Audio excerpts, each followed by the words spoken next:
ஆட்சி இப்போ 2016ல பிடிக்குமா பிடிக்காதா சார்? யாருக்கு பிடிக்குமா பிடிக்காதான்னு கேட்குறீங்க. ஆட்சி பிடிக்கவே பிடிக்காது. போதுமா?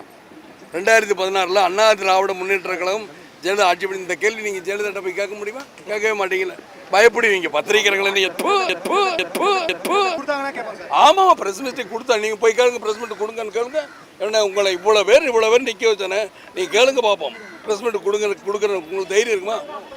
எல்லாம் உங்கள் முதலாளிகள் சொன்னால் நீங்கள் போவீங்க, இல்லாட்டி போக மாட்டீங்க அந்த பக்கமே. பேசுகிற மாதிரி மக்கள் ஒரு முதலமைச்சருக்கு போட்டாங்கன்னா அந்த முதல்வர் இப்போ அதாவது நான் என்ன சொல்கிறேன், போடட்டும், ஓட்டு போட்டு ஜெயிக்கட்டும், யார் வராங்களோ அப்போ நீங்கள் கேளுங்க. அதுக்கு முன்னாடி நீங்களாம் பேசிக்கிட்டு ஓட்டுக்கு போட்டு ஜெயிச்சதுக்கு நான் கேட்போம்ல, அப்போ வந்து கேளுங்க விவரத்தை. நீங்கள் அப்போ எந்த பத்திரிக்கை? நீங்கள் எந்த பத்திரிக்கை? ஜேர்னலிஸ்ட் தானே, நியூஸ் செவன் தானே. நீங்கள் நியூஸ் செவனில் இருக்கீங்களான்னு அப்போ பார்ப்போம். அன்றைக்கி வந்து நீங்கள் கேட்குற அன்றைக்கி பார்ப்போம். இல்லை வேறு பத்திரிக்கை சம்பளம் கூட கொடுத்தா வேறு பத்திரிக்கை போகிறீங்களா அன்றைக்கி பார்ப்போம். நான் என்ன சொல்கிறேன்,